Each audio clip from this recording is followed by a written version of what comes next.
What happens when you stop asking what if and start asking what's possible? Not to be tough, but to understand how the body actually responds when things stack up. Recovery, fatigue, stress, doubt, recovery, life. Ollie's the scientist, and every mistake, lesson, and breakthrough come back here so you can run smarter, not harder. This is the Human Guinea Pig. I'm the Human Guinea Pig. All right, Ollie, you can put the board down now. I'm also the sign holder. Oh my God, my neck just absolutely killed it. I think you did a great job holding up the sign. That was a really good That's intro. our best intro my God. in 20-something episodes. Wow. How about we'll get rid of this board. Hold on. Yeah. All right. All right. I think we got busted with a board trying to do an intro. Fancy. But Cool. that is essentially what the episode is about. It is about The Human Guinea Pig. the Human Guinea Pig, and I'm going to be the guinea pig. Yeah. So this episode, we're going to cover as much as we can for the year ahead for what I'm going to be doing. But essentially what we're trying to achieve is bring back everything that we learn from what we put me through as the human guinea pig back here to the listeners so that people, obviously, like we said in the intro, can run smarter, not harder. Yeah, people might be interested in what this human guinea pig is. So yes, Dad said he's the guinea pig, I'm the scientist. And what we're doing, we're going to put Dad through a series of events this year. We'll review them a little bit later on, but we're going to test the limits of what's humanly possible.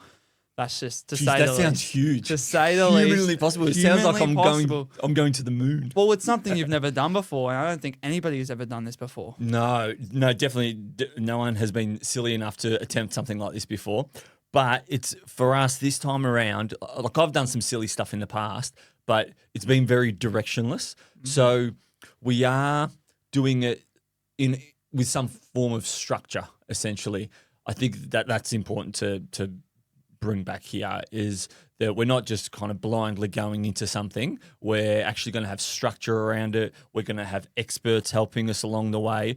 But at the end of it, we just want to make sure that everyone can learn from it, not just us. Yeah, because without structure, we won't be able to come back and report on anything. So, yeah, like I said, we're going to get a lot of expert advice on this, a heap of that, because what we're about to put Dad through this year. And he's already going to do a hard challenge already with the hardcore Harrys. That's going to be the first thing that we're going to kind of lead into we'll shortly. Cover.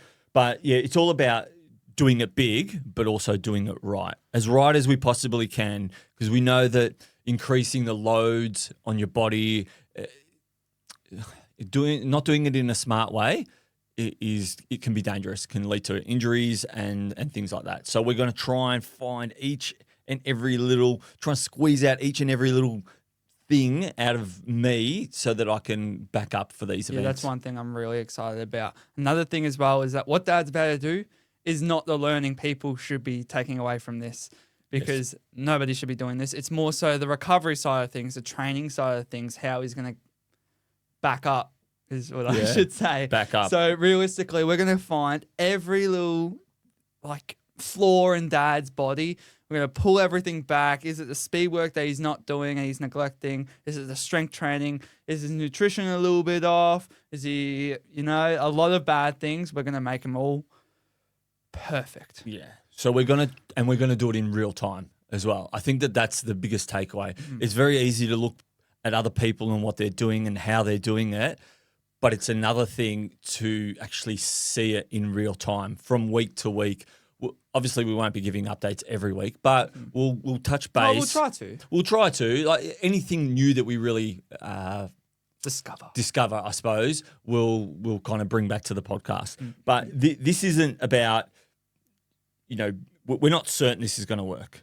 No. So I think off the top, let's just say we're not going in with a heap of confidence, but we're going in with a lot of. What are we going in with? With a lot of hope, ambition, hope. We hope that this is going to work. So obviously, Ollie, your role is going to be observing everything that I'm doing, and your role is also as the handbrake for this experiment, this human guinea pig experiment, because in the past I've gone out and decided that I'm going to do these epic challenges and just blindly just going into them and then fumbling my way through. And sometimes it works out and sometimes it doesn't. But with our whole audience following us along, I think we're going to trust you to make sure that I don't sway off track, or when you see little things popping up that you think, hey, Dad, I think you're pushing it too far here, or you're neglecting your nutrition, or you're doing this or that, your recovery, your sleep. Your job is to make sure that I fall in line. Yeah. It's funny, the roles have switched. Dad, my whole running career up until around about this point, he's been holding me back, putting the handbrake on, not training too much.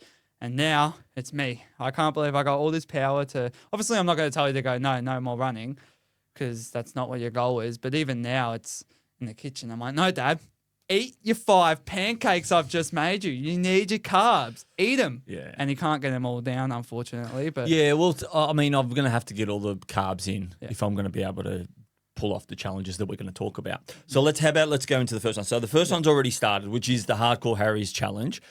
And essentially what the Hardcore Harry's Challenge is you run 1 kilometre Jan 1, 2 kilometres Jan 2, 3 kilometres Jan 3, so on and so forth, until there's only one person left standing.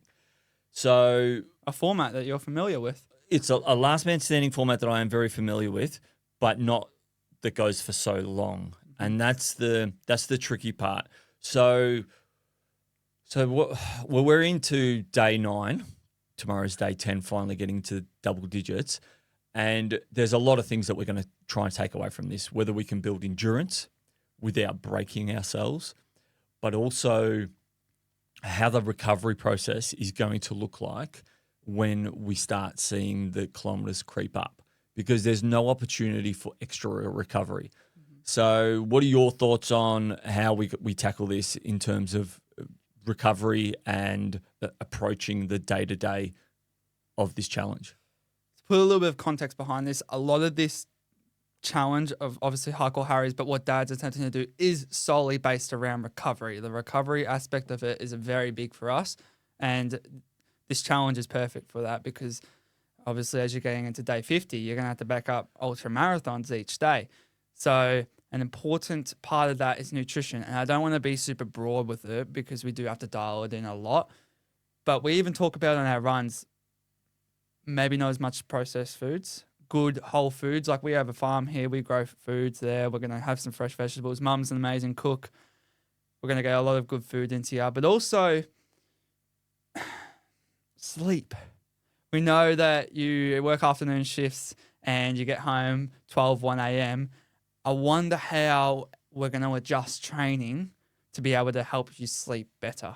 Yeah. So what do you reckon the minimum amount through this challenge? Because obviously I can survive. I'm pretty good. I can survive off 6 hours sleep and be just training for events. No worries. Yeah, but that can't happen. That definitely can't happen. Well, it can happen when we're doing 10Ks a day. Yeah. But I think we're going to have to increase it a fair bit to at least 7, 8 hours. So I would even think heading in the direction of more 8+. 8+, you reckon? Well, that means I'll go to bed at 1. I'm getting up at 9 o'clock, which is, and I've got to fit in the rest of my day as well. So I've still got to go to work. And so, I mean, at the moment, I think the runs are anywhere between 40 and 50 minutes. So that's not so bad. I think with this type of challenge, it's going to become a real balancing act.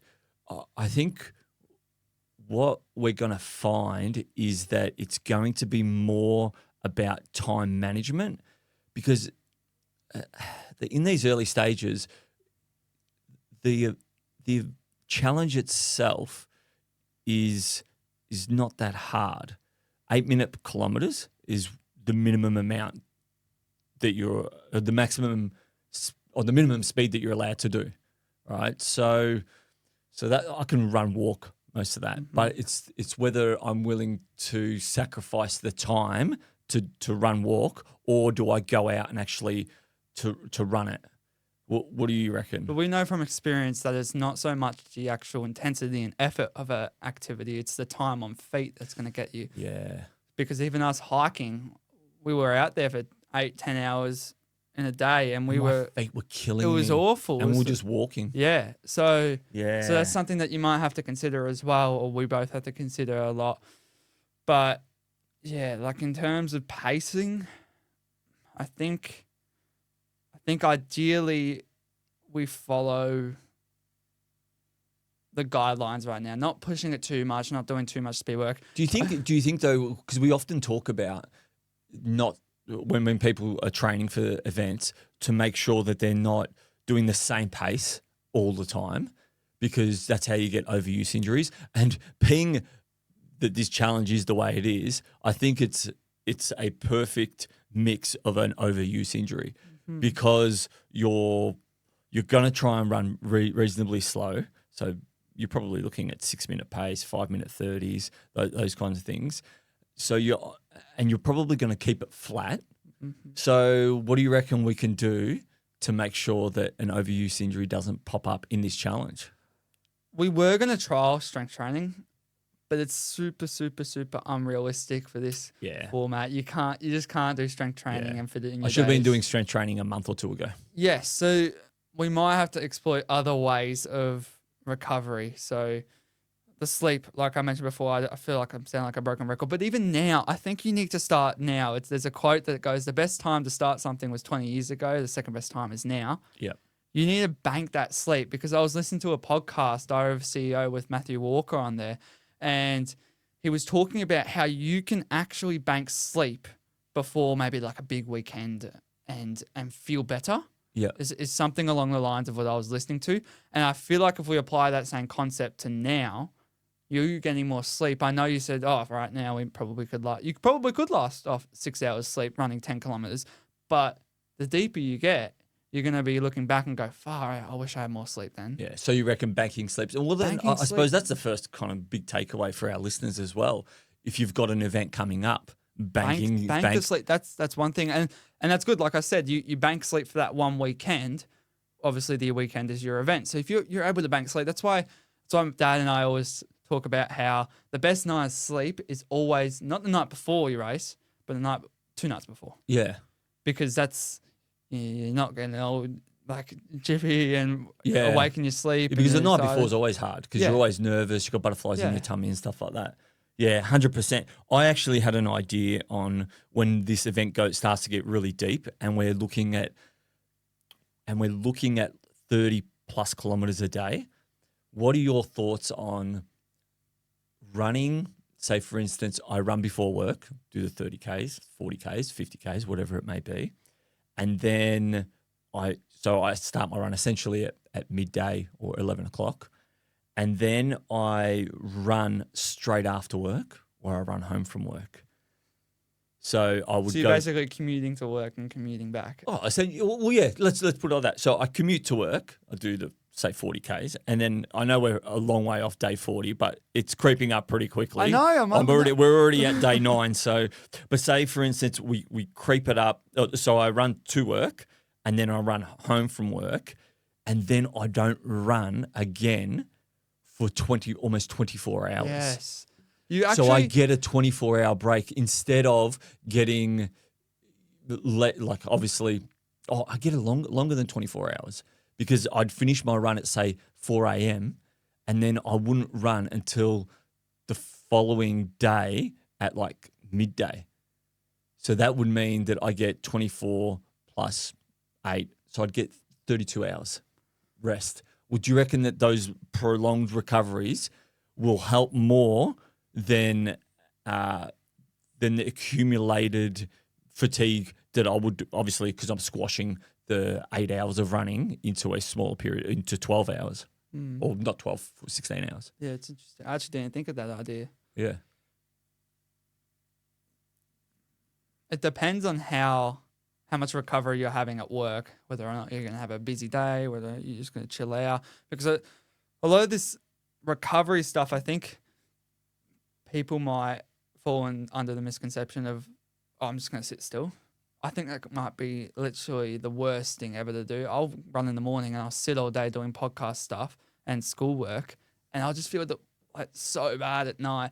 So even just getting up for a walk like you do at work, breaking the time up, breaking that sedentary behavior up. Sedentary behavior, I learned at school is it's like the lack of movement. You're sitting down when you could be moving up and around. That's why people actually invented the stand-up desks to lower sedentary behavior. And as long as you're moving within those hours between, how long would it be? What's that? From the time you finish your run getting to work and the time you started again. 8-9 hours. Yeah, see, like, I don't think that's a huge deal. I think it could definitely be a strategy that we can implement. Yeah. Like, I mean, even if it's every few days doing something like that, because obviously you want to maximize recovery. So yeah, that time to recover. And when you really think about it, the sleep is when you're recovering most. Mm-hmm. So you're essentially not getting that sleep recovery in between those two sessions. Yeah. Are you also willing to sacrifice going to bed at 4 and waking up 12, 1 o'clock? Yeah, I might have to. It's a tough one, isn't it? It's a tough one. And So also, that was one little strategy I thought, though. Yeah, also like the rhythm of you sleeping and the sun coming up and going down, and it'll be coming up most likely as we get into the later dates of this challenge when you're going to sleep. Yeah, 100%. So there will be a lot of things that have to shift significantly in your life, like family, being quiet, obviously, throughout the day. Oh, we might be at school. Yeah, you guys might be at dogs school. being quiet. Oh, yeah, and I don't think that's going to wake me or anything like that, but yeah, we'll see how it goes. Yeah, so yeah, essentially this is the start of Dad's challenge, and I think it's couldn't have come at a better time because it's really practicing that rinse and repeat process of having to get up each day and go after it. Because I mean, it's a super chaotic start to the year for me, having to run every single day, but it's what better way to do a pre-season than doing something like this. All right, sorry for anyone who noticed a little bit of an edit there. Dad and I got a bit spicy hot in here, so you had to turn the fan on. Yeah, it's 42 degrees outside, and we decided to record this podcast today. So we had to crank up the fan a little bit. So we're getting a little bit sweaty. It's like we're actually going for a run in here. Okay, so if Harry's is the pre-season, then Sydney's Backyard Ultra is the first event of the year. So we're super pumped to be going to Sydney and doing the Sydney Backyard Ultra and try and get that silver ticket and make that Australian team. Is it a silver ticket? It's a silver ticket event. That's right. And there's a heap of internationals going there too. Yeah. So I'm going to fly the flag for Australia and hopefully I can get that silver ticket. Yeah, that's going back to Dad's love of the sport of running, Backyard Ultras. You had to add one in here. But yeah, Sydney's is our first race, I would say, on the calendar for Dad. And this is the first step of this whole process of this recovery thing that we're trialing here. And what are your hopes and dreams? You're trying to win Sydney's? I'm scared. Okay. Essentially, I'm scared to go to Sydney's because my Backyard Ultra resume, it's great. I'm super proud of it, and I've managed to do 82 hours before, but I've never gone backwards. I have never, ever gone backwards at a Backyard Ultra. I've either been lucky enough to be the last one standing or I've pushed my PB further. So when my PB's at 82 and some of the people that are turning up to Sydney's have PBs of 94, I'm actually a little scared to go into the unknown, the danger zone of what I can do. I'm excited, but I'm pretty scared as well. Are you also scared at the fact that you haven't run high numbers in at least a year and a half? Oh, geez, that makes me even more scared. A year and a half satellite champs. You know what? I still remember the satellite champs and just that feeling of going into night 4 and actually feeling the most confident that I'd ever felt the last 3 or 4 hours before the sun went down. But yeah, I'm hoping to get back there because I actually really enjoy that type of racing and to be going up against some of the world's best. It excites me. What happens if an international wins a silver ticket in Australia? Is it given to the first place Australian, or is it given? No. That silver ticket just falls away. Wow. So someone else will get to be bumped up the. Yeah, the that's actually that's really cool. And I actually feel a little bit of pressure because I've won a silver ticket for the last 2 Sat champs. Yeah. So I won it. You're pretty safe on 82. Let's just say that. Maybe. But Dad's I've been- wandering, yeah, I've been- wandering mind is a little bit. Yeah, well, I've been taught. I'm always a bit of a stress head, but I have spoken to a few people that are doing some big races in terms of backyard ultra in Australia, and they really want to go 3 nights. And then there's a lot of people that I've spoken to that want to go 3 nights, and that means that's getting pretty close to that 80 mark. So yeah, there's a lot of racing still to go and a lot of silver tickets still to win. But Sydney's is essentially that first race that we're going to be doing. So And- I am nervous about it. And when is this race? So it's at the end of April. I think it's the 18th of April. End of April. So this is note to anyone who's listening. We're not going to give away what we're doing, but remember the dates. These are important. Remember the dates. If you can remember the date. What did you say the date was? April The 18th. 18th? Okay. 18th. Somewhere around April 18th is Dad's first race. Yep, that's right. And yeah, so it's Sydney's. It's a backyard ultra. You're going to try your hardest to go deep Yep. because I'll leave this And- out later. and I'm trying to give it away, but not give it away. Don't give it away. So yeah, don't give away the craziness of this attempt that I'm trying to do. Yeah. But essentially, what you're going to be there crewing me, and the things that what are we going to try new at a backyard ultra that we haven't tried before? Because I think it's very easy to say I'm just going to go and just do a backyard ultra, but we want to learn. We want to find out what I can actually achieve and what have I been doing wrong at these previous events. So with the Hardcore Harry's attempt and the challenge, obviously I'm letting go to you, giving me a little bit more direction and telling me what to do, as opposed to me always taking the lead and training myself and coaching myself. So we're hoping to be able to take that mental shift and allowing you to take control during that backyard ultra Phil Gore does it really well, where he pretty much says that his crew take the 15 minutes that he's there and that's their job. Their job is to get him back to the start line. His job is to get back to that finish line of that loop, start line again. And everything in between, they take care of. So we're going to try and employ that a little bit more. I'll also tell you one thing that Phil Gore does completely different to everybody else, and it's very significant. Sleep. He's the only person. I tried it. I'm just a little bit I'm a little bit younger than Phil Gore. Haven't matured into my body enough yet, but sleep is so key to these backyard ultras. If you wanna go deep, you look at Phil Gore, clearly, undoubtedly the MVP of backyard ultras, the best there'll ever be. Like you can't deny any of his achievements. It's incredible, and he's the only one person that you should look to if you want to go deep. Yeah. And what's that one thing? It's the sleep.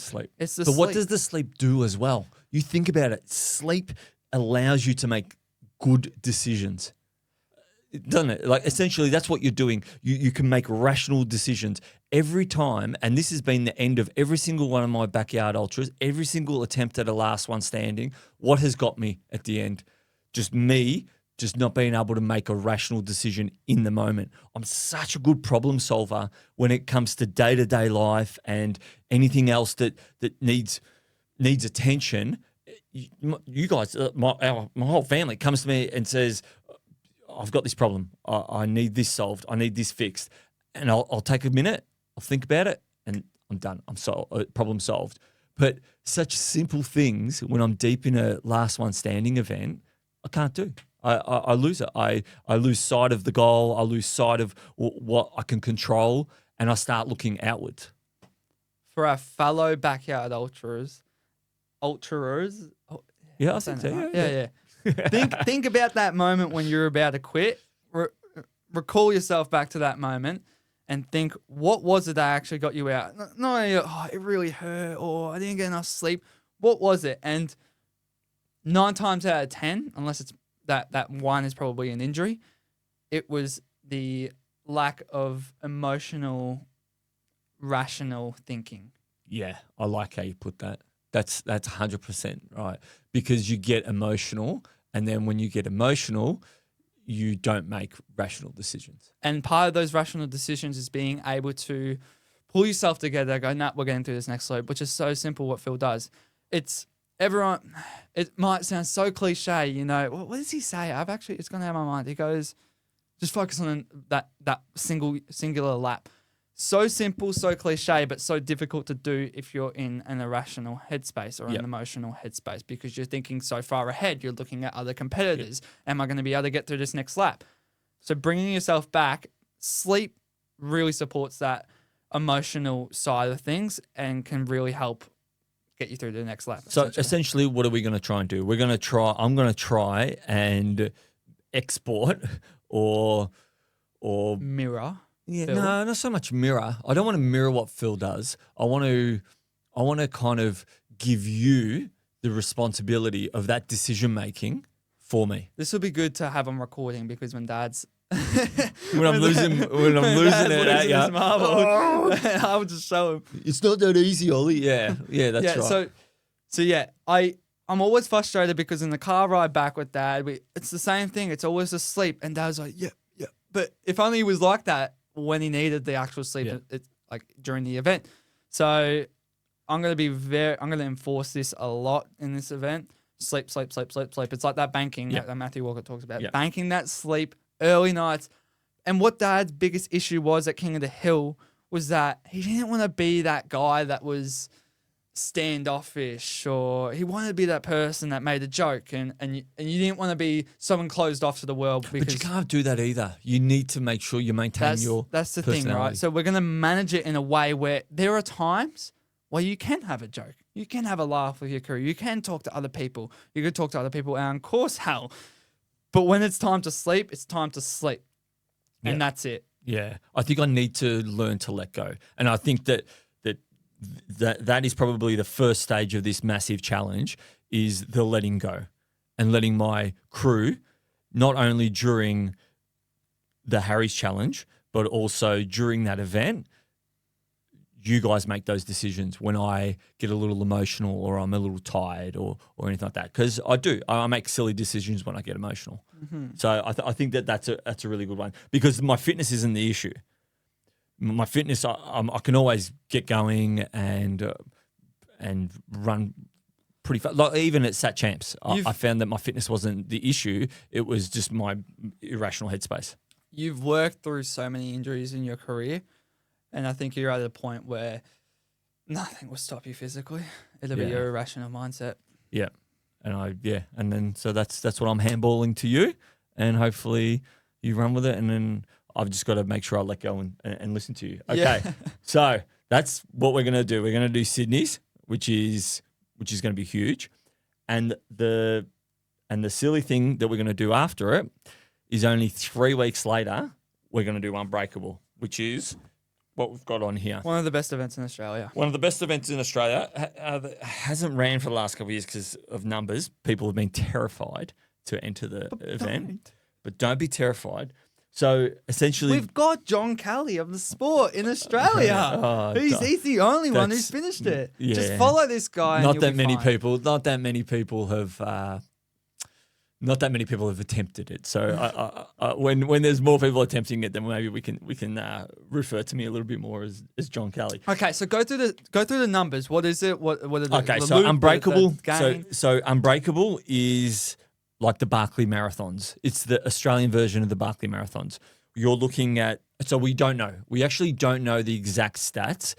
I have, from memory, from my last attempt, I have mapped out the course of where I ran, and it was just over 200 kilometers, 10,000 meters of elevation gain, and I had to find, I think it was 15 or 16 books every single time. So there's no GPS watch, and your phone is actually in your backpack, blacked out in a black sealed bag, so that you can't access it unless there's an emergency. And they track you as well, so you've got a tracker on you so that you don't get lost. But essentially, you have to do 5 loops, and so there's one loop's clockwise, one loop is anti-clockwise, and you've got to find these 16 books with a map and compass. That's it. That's all you have. That's the only only way that you can navigate around the course. Sounds terrifying, I know, but don't think of it as terrifying as that, because it's not. Brett, who's the race director, he gives decent instructions.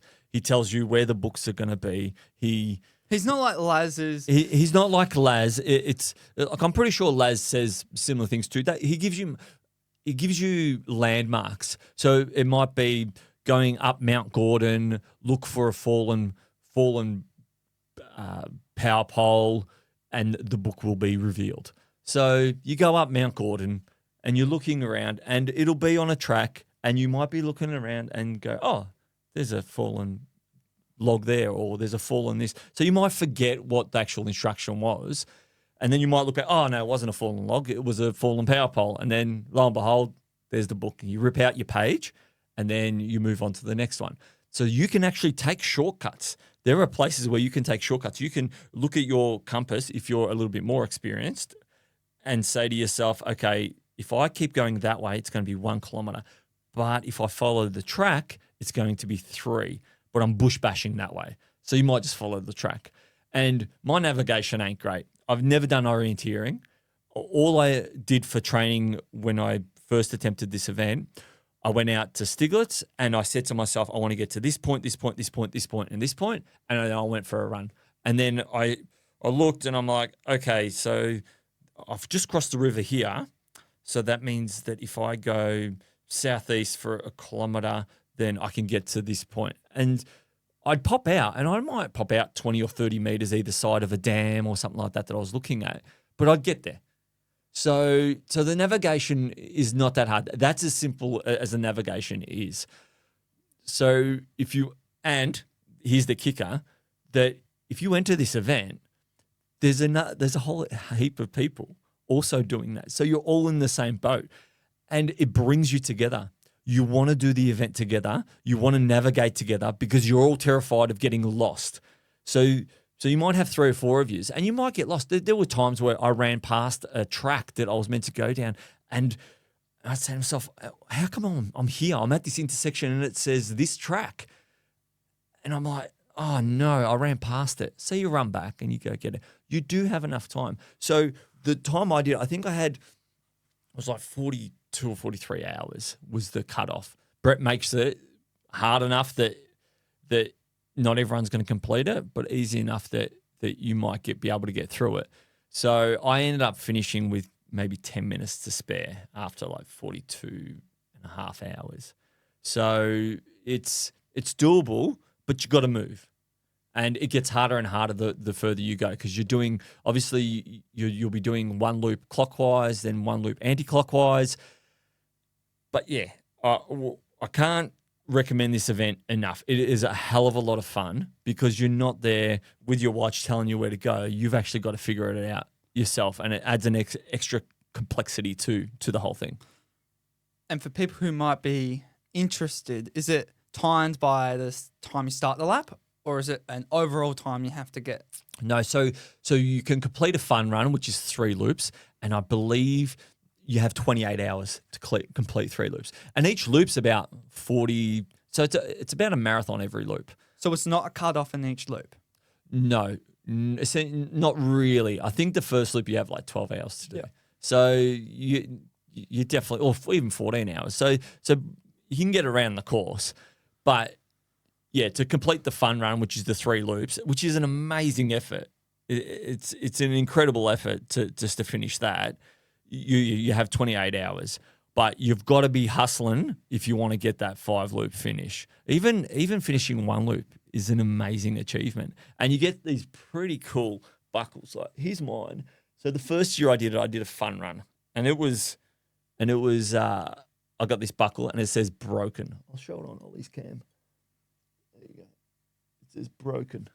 And then I was lucky enough to finish it the second time I attempted it, which I don't know how. I finished it with the most incredible chafing that you'll ever see. I don't have a photo of it, but and then that was unbreakable, that one, which is cool. But we will be there. We'll be there attempting to finish it again, and I reckon we're going to get a heap of people there too. So I'm looking Heap of forward to it. experienced people. We can't stress this enough. It's an amazing event, and we really don't want to see it drift away downstream because we wanted to keep it up and running, and we are in the talks of a lot of other very, very experienced runners. So if you are worried, these runners, share your experience with what Yeah. you had with the runners and keeping the- up, because that might be an issue with some people. The Yeah. mindset of, oh, am I going to be able to keep up with these elites? It's It elevates you to a new level. The whole event, I found that at times where I just couldn't, I felt like I wasn't going to be able to hold on. I ended up holding on to guys like Tom Dade and Ben Nichols and Chris Norris. I held on to their coattails until I felt better. So, and they were turning around and they weren't saying, "Oh, I'm just going to take off on this guy." You find your people essentially during that Did event. you find that even we were talking about the experience of Tom Dade, and he's like, I kind of want to take off, but I don't want to take off because I don't want to get lost. Yeah, because you all got different strengths. Like he was a super strong runner, but he wasn't great at navigation. Whereas I was, I was there for emotional support at times, but I just held on. And then you had Chris Norris, he was navigating heaps. So we didn't want to leave each other because we all needed each other's. So you will find that group. Yeah. Hopefully, what is it? It's been maximum 12 people. Less yeah. than. So hopefully we can get it up to at least 30. We'll get 20 or 30 people this time around. If you want to run with me and you want to run with some other experienced runners, or there'll be people there that are a little less experienced but having a crack. Yeah. And I ran an actual day where it was a training day for this event. And we got like 30 or 40 people. Everyone loved it. We might do another one. Yeah, we might do another one actually. Yeah, that's a great idea. But so that's the event. But going back to the actual challenge itself, this is all about trying to back up after doing a crazy amount of hours at Sydney to back up only 3 weeks later. May the 8th is, I'm pretty sure that's the event date that Brett has kind of scheduled in. So that's only 2 or 3 weeks later. That's to recover that fast. We are going to have to be at the top of our game, aren't we? Yes. And to put this into perspective, this is only a simulation. Believe it or not, a simulation of what's further to come. We might actually not even be able to fit it into this episode, so we might have to do another one. Sorry, people.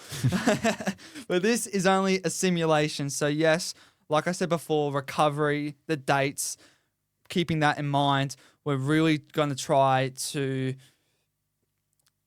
help Dad recover as much. And it's not just what we can do in the events itself. It's within those 3 weeks. So we're going to have to super dial in everything, every aspect that you could possibly think of. We're going to get expert advice, a lot of stuff. So it's a lot of interesting findings we're going to get from this experience. Yeah, so it's not going to be too much of what I've already been doing. We want to discover new ways of recovering, new ways of training, new ways. We'll even get mindset coaches to help us, because it's one thing having the ambition and the motivation to want to do something like this, but to stay mentally focused enough to say to yourself, why am I doing this? Am I doing the right thing? Especially when you're in pain. When you're in pain and you start getting niggles and things like that, your focus can waver a bit. And I think that during these recovery periods when you're completely broken, you need to not lose faith in the process. And that's what we're going to try and do. We're going to try and simulate making sure that we stay on track throughout that recovery period, because it's critical, because that's where we're going to learn. It's where we're going to learn the most about how do you recover from essentially trying to run 80 plus hours and then 3 weeks later run for another 50 or so hours at one of the hardest events in Australia. So I'm looking forward to the challenge, I think. We had a guest on the other week, Stu, and he really framed it. I won't give too much away because it's going to be released obviously later on, because we're trying to get ahead in episodes. Yep. And he really framed how the elites live their lives. So he was part of the Olympics and got to experience all that and all and see it from the inside. What support these elite athletes actually have, and when compared to someone like that, who you would consider as a great athlete, it's I'm an amateur. I'm an amateur, essentially. It's significantly different with the amount of support that they get. So that's what we're going to try and simulate. This is elite training that Dad's going to do. It undoubtedly compared to what he's done ever. Yep. So with that comes elite support. Yep. So like I mentioned before, a mental coach. Yep. Maybe me. Well, you are the scientist. I am qualified. You're going to be wearing a lot of different hats, aren't you? But yes, it's all about this support that we're going to build around Dad, because we're going to be able to put ourselves in the mind of what an elite experiences and does on a day-to-day life. And we're going to be able to share that, because obviously a lot of it is actually quite confidential. I feel like it's a very secret-y area where there's not too much talk about what these elites are doing. Obviously, you might get that one video out on YouTube of a documentary of them getting some massage treatment. Yeah. But other than that, there isn't too much stuff. Yeah. So we're here. We're no secrets. We're going to lay it all out. Yeah. We're going to give people what they want. Yeah, I think it's really important to say that the one thing that we did learn, that I learned from this Stu episode, which is coming out in a few weeks, is the fact that when he described elite sport, he said that it's communication that allows you to the elite athletes to perform at the level that they do. They have a coach, they have a mindset coach, they have a physio, they have a soft tissue therapist, they have all these people around them, and they all communicate to help that one person. Whereas I think in my situation, I might go get a little bit of advice from this person and a little bit of advice from a nutritionist, and then I'm the one trying to piece it all together, which you've got to learn a lot. But you being here, I'm hoping that you're kind of the mediator between all those people and putting it together, reminding me, hey, Dad, remember when the nutritionist said this and the soft tissue therapist said this? Well, we've got to continue to implement that, because it's very easy for me to say, you know, I actually can't do that today because I can't be bothered or I'm not in the mindset. Whereas you're looking at it from a objective perspective and saying these are the steps that we need to follow for the plan to work. Like eating your 5 pancakes. Like eating my 5 pancakes, yeah. So, well, for me, it kind of this whole situation it's all about like removing my own ego from what I'm doing, because ego will it'll tell you to attempt a silly challenge like this, but it'll also be pretty quick to say, hey, we can't do this. So that's what you're here for. Yeah, I'd be interested to see if we actually search it or ChatGPT it, and I wonder what the result that what they would tell us, what ChatGPT would tell us about the whole challenge. Yeah. Oh, because even at Satellite Chance, Dad had this issue with his shin, and I'm trying to figure out everything under the sun, and I was given some advice from someone, even if you just ChatGPT it, see what it does, and I would ChatGPT put in a little prompt and ask it, and obviously it gave me the basic: are you stretching? Are you doing the right things? Are you this, and this?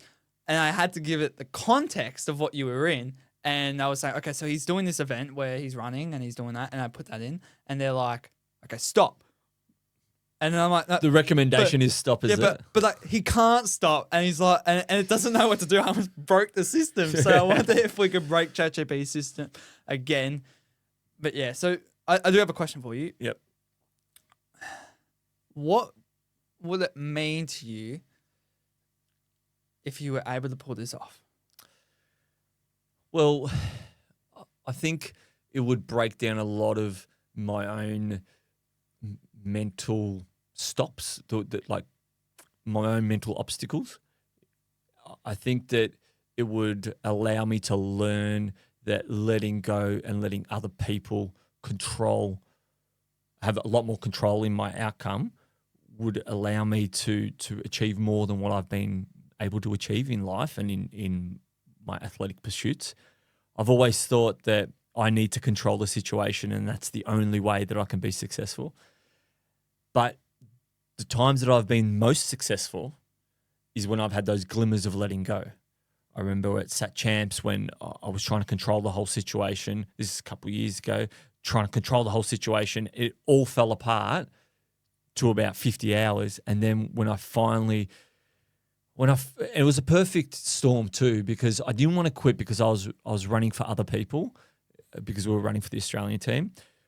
So I didn't want to let go of that. But then I had to let go of the control of you guys, of I need this and I need you to do this. And because I had the Australian team and I was running for the Australian team, that kept me in the race long enough for me to be able to let go of everything else. And when I did, next minute, 30 hours went by and you guys controlled the situation. Everything worked out. And I think that that's what I want to get out of this.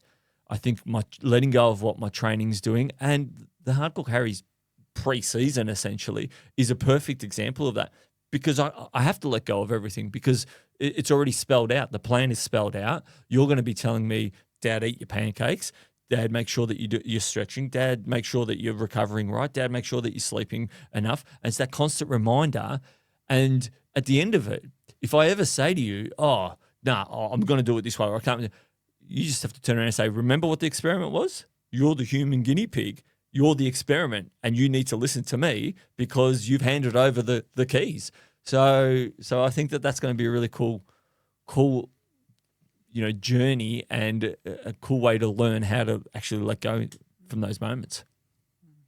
So that's part one, and it is not the end. And we'll discuss the hardest part of the challenge that we will experience in part two. Yeah, that's right. So keep tuned. Yeah, stay tuned. So look out for the Human Guinea Pig part 2, where we're going to continue talking a little bit more about what the rest of the year looks like, because that's the most exciting part, and how we're going to pull it off. And yeah, so stay tuned. But how about we get into our listener questions for the week? Yeah. Cool. All right. So we had a few really good ones. Like these were some really good questions that we've been getting. So, all right, I'll go with the first one. Imagine a world where running wasn't a thing. What would fill that void for you? So one thing that I found is that I had it on a micro level, and I didn't run too much through the festive break, through the 2 weeks that we had off. And I actually found that it did leave a bit of a void. I quite like running and the routine that running gives me. So it was tricky. I found it hard. And when I got back to a routine and I had a goal and things like that, I rediscovered why I really love running. And it gives me that mental clarity. It gives me an opportunity to think about what's going on. It almost sends me into that meditative state. And I think that if I didn't have running, I would try and find that in another physical activity. I think physical exertion for long periods of time puts me in a really cool headspace, and it keeps me motivated as well, and disciplined as well. I think the discipline thing I like the most. But it's all about just that physical exertion and seeing what I can get out of myself. That physical exertion allows me to sleep better, think better, and just make better decisions. And I don't question the direction that I'm headed either. So in terms of the podcast and the challenge that we just spoke about, it keeps me motivated in that direction. I found during the time when I wasn't running, I was actually a little purposeless, and I was looking at what I was doing and thinking, why am I doing it? But when I'm running and when I'm exerting myself physically, I'm finding that everything has a purpose, and it keeps me super motivated to keep going in that direction. For the kudos. For the kudos. What about yourself? Oh, yeah, coming back to the question a little bit, I think what would fill that void for me? Probably a lot of reading. Yeah? And and Not what you schooling. would. The question wasn't what would you do with the time. No. What would you feel? What would fill that void? So if running wasn't a thing, Yeah. what else would I be doing? Okay. What Yeah. would fill that void? Yeah. And a lot of nothingness, obviously. I run a lot, I train a lot, and I don't think I could read forever. But in my life right now, it might be a lot of schooling, Yeah. if I'm not being honest. But like Dad said, I think he summed it up beautifully. I think, yeah, it gives a purpose. Running Yeah. gives a very big purpose for who I am. And obviously, I think a lot of young people find it hard to find out who they are because they're not mature yet, and it's hard when you're shoved into this position at school where it's like, okay, you got to pick your subjects. This is what you want to do for the rest of your life, and then bang. Yeah. But for me, running gives me that sense of purpose. It opens up so many avenues of what I can potentially do with my future. I think we dedicate that certain amount of time of the day for a purpose, and you've happened to found yours quite young. It might pivot and you might go do something else. I would hope not. You might become an artist, or you might, who knows? But at the moment, that's where your purpose is, and whether it be. But do you notice that I think the underlying thing in all of it is about getting better, because with the running, it's about getting better at running. So what would fill as soon as you said what would fill the void of running, you said reading. And what's essentially what are you going to do there by reading? And the books that you tend to read tend to make you better. So I think it's all about that void being filled with something that continues to make you better. Yeah. I was going to say a very similar thing. I think the key aspect that you learn from running, right, if that was completely dropped, is a lot of discipline. Yeah. Because discipline can be put into any part of life, Yep. whatever you do. So taking that and putting it into something else would look like a very similar thing. Like us Caprazacs, we do the things, or we do whatever we want to be the best in some way. Like I look at a situation and I don't want to lose. I know I'm not a sore. I try not to be a sore loser, but if I'm doing something, we're 100% in. Yep. Like this podcast, it's not 40%, it's not 50%, it's 100%. If the angle of the chair is wrong, we're making it right, okay? Yeah. Even if no one else notices and we do, we're doing it to 100%. Yeah, it's 100%. Always 100% for us, and that's something that running has taught. And if one thing if you haven't noticed, we have changed our camera angles, and we've actually changed our cameras too,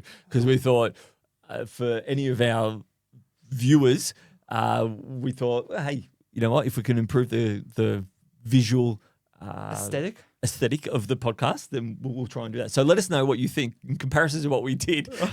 Please don't say say the old ones were better. So I've learned so much more about lighting. Oh my god, we've reinvented the wheel again. If you're looking at getting cameras, it will not fix your issue. Yeah, still got to do a lot of work. We've had a lot of people helping us out. Yeah, this time so we're thankful for that. Yeah. How about we get to our next question? Yeah. Right. Okay. How do you work out how and when to have salt tabs? This is an important one. Maybe you should have yelled that. That's in full caps on the laptop. Oh no, I think I had the caps lock on. How do you work out? And when I think I had the caps lock on accidentally. You'll see that the next ones are similar as well. Yeah. For anyone that's wondering why we're laughing, is I've got it on my laptop and I must have clicked the caps lock button. An old man thing. So it's all about salt tabs, and it's pretty important at this point in time. We're in the middle of summer here in Australia, so salt is a big thing.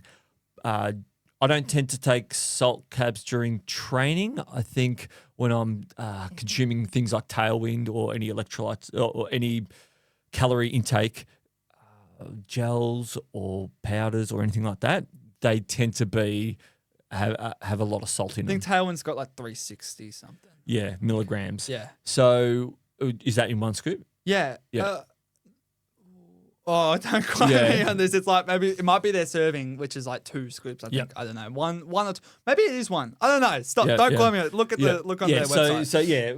So essentially that's what you're kind of looking at. The salt tabs during an event. Now, obviously, depending on how much you sweat, intensity, how hot the event is, and things like that, I would recommend getting a salt test done, because I know people that I think the average is 600 milligrams of salt an hour. Yeah, we're not science, but I think when I looked it up, that's the average person, that's their sweat rate. So, but I know people that are 2,000. So you've obviously got to really try and maybe get that test done to dial it in. But our rule of thumb is normally it's 2 salt tabs every 4 hours. Yeah. And then they go, so we take a salt stick. So it will be 2 salt tabs every 4 hours, and we'll take our tailwind as well, which might be, for me, it's probably like 1.5 scoops an hour. Yeah. And I don't get any cramps.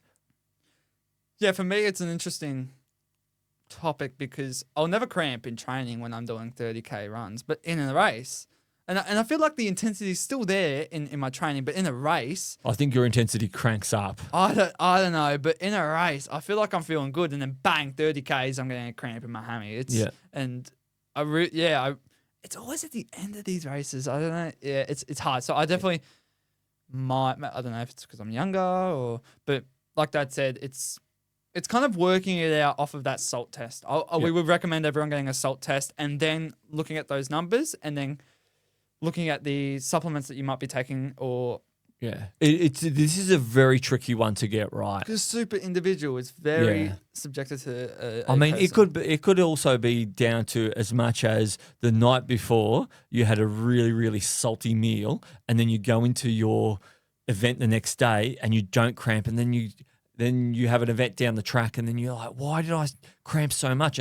But that was the one thing that you didn't notice that you did. Yeah. I actually did a salt kind of study with hyperhydration.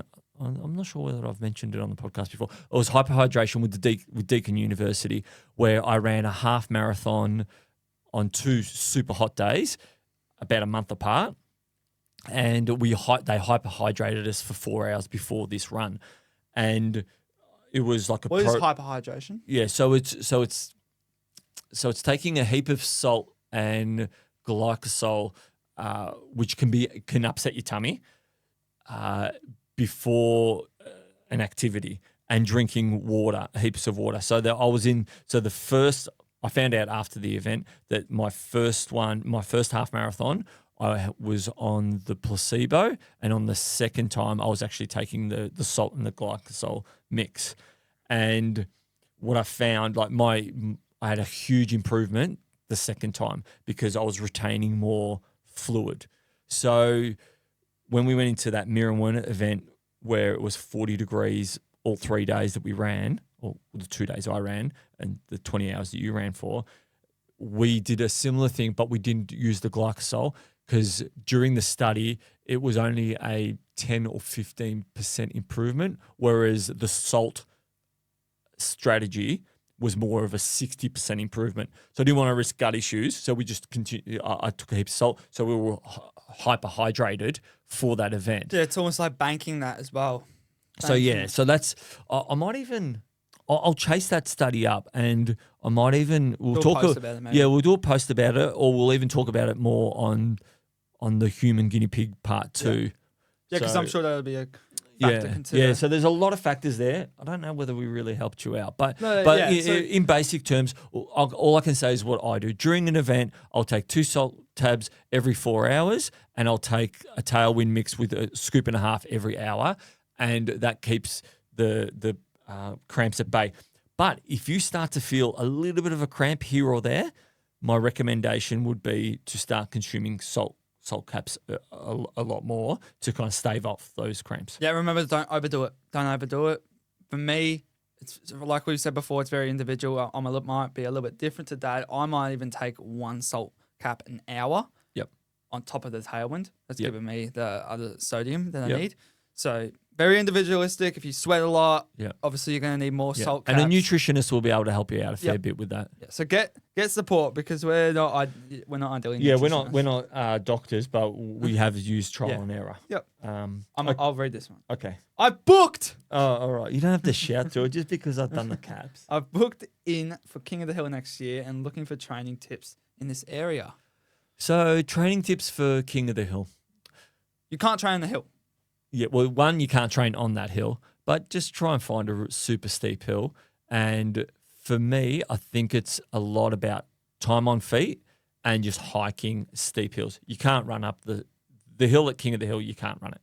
You need to be hiking it. So there is no point in doing hill repeats, and that's all you do. So I think an all-round athlete, and Piotr was a perfect example of that. He's an all-round athlete, and I think that really helped him.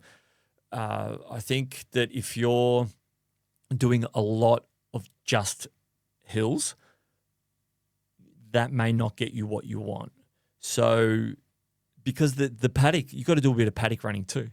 So find a paddock, run in a paddock for a bit, and then mix it up with some hill repeats. And what you'll find is that you'll build a body that's essentially built for that event. You've got to do paddock running, because obviously some of it's flat, but then you've got to hike hills. And I can't emphasize enough the importance of making sure that you do a lot of downhill stuff as well, because that's what cooked everyone's legs. It was the downhill running. So essentially that's what you're doing. A lot of downhill stuff, a lot of uphill stuff, and then paddock running, because the unevenness of the surface, you're going to have strong ankles and strong shins and things like that. Yeah, you might have to be a little bit of a sneaky and do a little bit of a trespassing job like Dad did with his training. And, well, I trespassed for maybe 20 or 30 metres of a farmer's paddock before I got over to the fence line of the public land that was Mount Anarchy. There you go. All right. So try to find a land where you're not trespassing. That's right. And yeah, a paddock. Ideally, if you combine the both, it's perfect. It's paddock running, paddock and uphill at the same time. It's not fun training. I can tell you that off the bat. It's not fun training, but essentially it'll get you ready for an event like that. Yep. Okay, so last question, which was quite an interesting one I found, was, are you two looking to reach Kensho through your running practices? We had to look up what Kensho meant. And Kensho is Japanese Zen term for seeing one's true nature. So that's kind of the philosophical side of our running. I'm a bit of a philosophical runner. I think a lot about things. And finding one's true nature, I think it may not be, you may not reach Kensho in the way this is termed in a 5K run or a 10K run, but I think the deeper you go, the more you tend to discover about yourself and how your body works and the true nature of why you're doing these things. And it was a really nice question. I actually didn't realize that was a term. And I think that I do personally. I tend to run to find out who I am and how far I can push and how my body works and all those kinds of things. So yes, I think that I am looking for Kensho essentially in my running practices and how I run, because I like to find that those limits of what's possible. What about you? Yeah, I think, or do you think or you're more the competitive side of things and just trying to book it so that you can win races and train as hard as you can? I think as humans, our true nature is actually to run. The humans are built to run. Yep. So in that side of things, that's our true nature. Everyone should be running. Yep. Oh. I was like, everyone, you must run, because it's amazing. It brings so much profound experiences and moments of joy. I don't think it's the actual running itself. Well, running supports it, but running brings about the ideas like the discipline, as I mentioned before, like your why. It brings about that. It almost prompts it, because you're going through such hurt and pain that no one should ever have to experience, but you do it anyways, and then you come out the other side, and then you go, "What? Why was I doing that?" Do you reckon that leads you to your true nature? Yeah. I think, like I said before, I think every human, or it's just a known thing. Humans are born to run. Like it's our true nature. Just like the book Born to Run. There you go. Yeah, read this. What is it? Yeah, Born to Run. It's a great one. It is an amazing book. Oh, so which camera? Born to Run. Yeah, there you go. We are born to run. So, yeah, and that actually probably does. It talks about a fair bit in the nature of running. But yeah, so that's sum things up. I think we're all born to run. That's our true nature, and it brings about so many other profound thoughts that add up to who you truly are and why you do things. Yeah, I think, and I mean, everyone's nature is a little bit different as well, I think. So some people run for the joy of just running. Some people run for the challenge. Some people run to find themselves. Some people run to beat addiction. Some people run to all those different things. So I think at its essence, the Kensho, the seeing one's true nature, I think that we all pretty much do a very similar thing in terms of our running practices to reach that state. Mm-hmm. We'll move on. Yes. Move on. Don't quote me on that. All right. Always a good time of the episode. I quite like my one this week. Oh, you go. My one is short and sweet, but you can't beat what you copy. So I love that quote because if you're too busy looking at how someone else is doing something, you're never going to be able to beat them. So this comes from a competitive standpoint, I suppose. But if you're too busy focused on what someone else is doing, then you're not focusing on the things that you can control and how you can better do something. So you're just kind of following in that person's footsteps, and you're never going to be able to beat them. So it's really important to, and this is what we kind of say a lot on the podcast as well, take the things that we talk about, look at them, analyze them, see if they suit you, but you don't need to copy them. You can adjust to see if it suits you. You might be someone that doesn't need 8 hours sleep. You might be someone that needs 6.5 hours and you survive quite well and you've got plenty of energy. But then you might be someone that needs a little bit more because you're a little bit more run down or older. So there's no one size fits all to doing what you want to do. There's no one size fits all to running.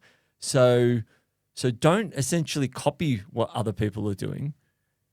Look at what they're doing and adjust it for your own needs. Yeah, comparison is the killer of dreams. Yeah, or the thief of joy. Yeah.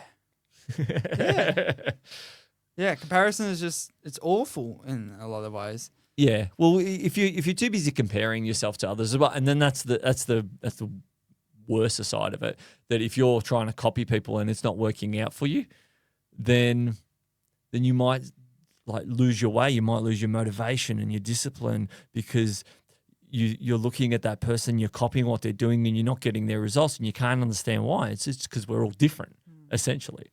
But what about your quote? Yeah, well, I've gone even simpler.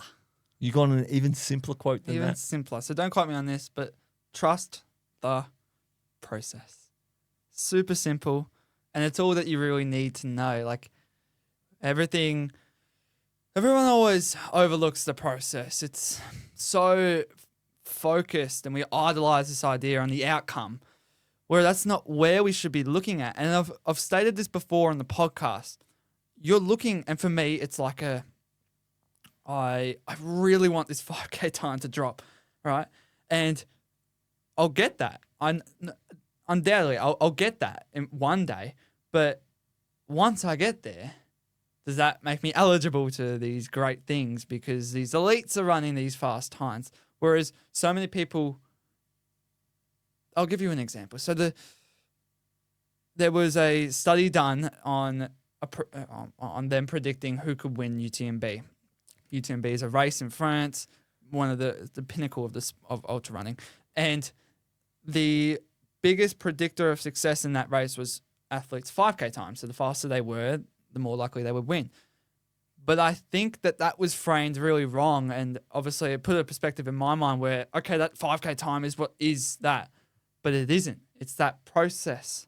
That, like, someone being able to run that fast doesn't necessarily translate over directly to running UTMB 160Ks. It's the process, that whole thing, the speed work, the early mornings, the endurance, the everything. It's the lactate thresholds, everything under the sun that you did in that training block to get to the 5K is what supports you in these big races. The only way that 5K has any significance is that if you compare, say, the top 10 athletes, they've all trained the same. They've all had the same experience for endurance events and long distance events, and then the only differentiating thing between them all is their 5K time, and that's only, and then you can say, oh, that person's going to have a better performance because what you're saying is with that 5K time, their running economy's better, their speed's better, and all those things. But they've also got endurance, they've also got experience, they've got all these things. You can't get a kid that can run a 13-minute 5K and then put him at the start of a UTMB start line and say, he's the fastest 5K runner, he's going to win this 160K race.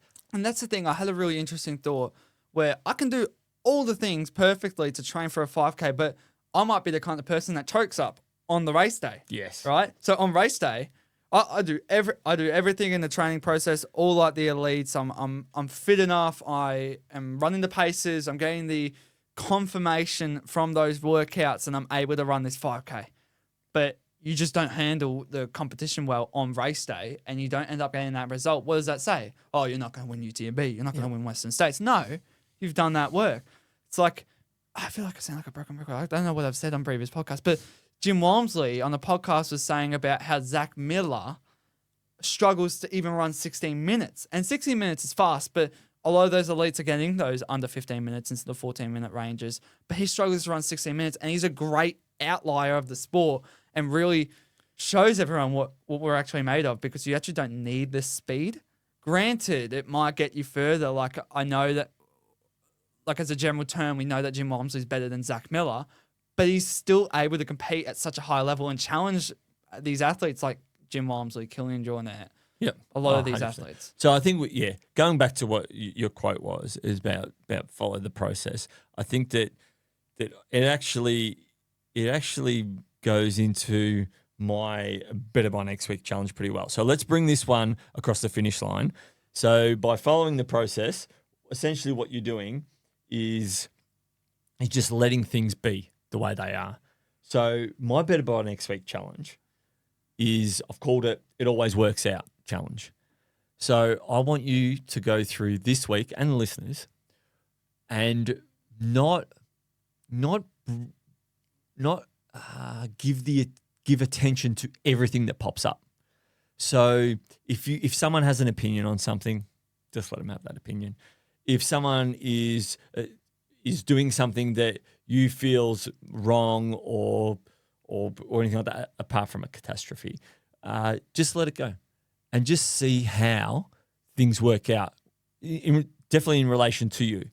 All right. So and then at the end of the week, I want you to reflect back and go, you know what? I didn't give that attention to this thing. And I didn't give it any attention to the way the weather was. I didn't give any attention to all these things. They're all these uncontrollables, right? And then see whether at the end of the week, when you reflect, you say to yourself, you know what? Because I think the outcome of this challenge will be I'm less stressed by just not worrying about the things that I can't control. So it's all about accepting that, everything's going to work out, even if you don't give everything your attention. It's almost like a control thing that you want to control every situation, so you get this outcome. And essentially, what I want you to do is not trying to control every outcome. Just let it go. If someone's walking past or doing this or doing that, just let them go. Let them be. Let everyone just be the way they are, and then see if at the end of the week you turn out and go, you know what, I'm actually less stressed by not trying to control all those situations. It is what it is. It is what it is, and you can't control it, and you just Yeah. I've had a lot of challenges. I just want to pick the right one. I got too many in my head. I remember at the start of this podcast, I was thinking I would have to get on ChatGPT at some point. So I'm like, what is the challenge? Now I've got too many in my head, and I don't know actually what to set. But I want to go down the path of I looked at a podcast, and I was listening, and he was talking about how to. So he's an expert in interactions with people and specifically arguments. Yep. So my Better by Next Week challenge for you is that if you're ever in a point of conflict with somebody and you're arguing back, you're shouting at each other, the worst thing that you can do in an argument, I want you to stay silent for 5 to 7 seconds. Right? I don't want to quote this guy word for word because it's his work, but then what you're going to do, you're going to ask them to repeat it, and I forgot the other one, but I think those two are the main 2 Okay, points. so stop for 5 to 7 seconds. Yeah. And repeat what that person just said to you. No, I want you to ask them, repeat what they just said, because more often than not, they'll realize that oh crap, I've done something wrong here. I've said something wrong, and also taking the mindset of not winning any arguments, because you can win an argument, but that relationship's gone. So you never win an argument. Oh, there's if there's a winner in an argument, then you're both losers. I think that there's a turn of phrase like that. The initial point of an argument, there's no outcome of a winner or a loser. You're both losers. Yeah, you're both losers because one person might walk away and go, yeah, I won, and then the other person. So you've actually the relationship is the loser. This is the broken. Yeah. Yeah. So I like that. All right. So 5 to 7 seconds, and then I've got to say, excuse me, what did you just say? Well, not like that. Just not like. I'm gonna be doing that a lot. What did you just say to What me? did you just say to me? No, just go. Did you just call me mate No. again? You say it not in an abrupt term, like what did you just say to me? Yeah. Just, Okay. what did you just say? Like Okay, so you want me to- calm. You want to be calm. That's what the 5 to 7 second pause is. Oh, so you just like, what did you just say? Is that how you want me to do it? That sounds aggressive. Just don't be aggressive. All right, cool. All right, I like that challenge. All right, so yeah, let us know how you go with the challenges, and throw us We keep forgetting promotion halfway through. yeah, it doesn't matter. Throw us a like and a subscribe, and even a 5-star rating on Spotify would be fantastic. It allows us to reach out to a heap of brands and stuff like that to get some freebies on board. We've actually got a few freebies coming up, which is fantastic. We appreciate those brands, so they'll come up in the next few episodes. But also, our followers on Spotify, only 42. It's gone up from 36 or 38. It's 42% of the people that listen to our podcast every week actually follow the podcast. So if you are listening and you haven't followed, follow. And then whilst you're doing that anyway, give us a 5-star review, which would be fantastic. Yeah. Because, things are going great. We have had so many people reach out. The Alex Cleary episode, it blows my mind how many people have reached out to us and loved the episode, loved how our conversation with him and who he is as a person. And we're reaching out to a heap more people, mindset coaches, therapists, like soft tissue therapists and things like that, and just people taking a big leap in what they do from one life, from what they were doing in life to something else, and it gives us the bigger we are as a podcast, the more people that we can actually bring on and expose to our audience. Yeah. Well, the follow button isn't. You don't have to pay for it. No, you don't have to pay for it. But seriously, it doesn't kill. Yeah, that's right? right. It doesn't kill. We're only going to be able to, from that follow, go to other people and get more stuff for you. More people are able to jump on board. Share more stories, Yes. and that's essentially what we want to do. We want to continue to share more stories because Yeah. we've only got a certain amount, so it'll be good to bring some more people on. Yeah, cool. All right, let's finish up. We'll leave And it there. thanks heaps for listening, and we'll see you next week. Enjoy your runs during the week. Oh, we forgot to say Happy New Year. Happy New Year as well. Yes, that's right. Happy New Year. We'll finish on that. Happy New Year. Bye-bye. Just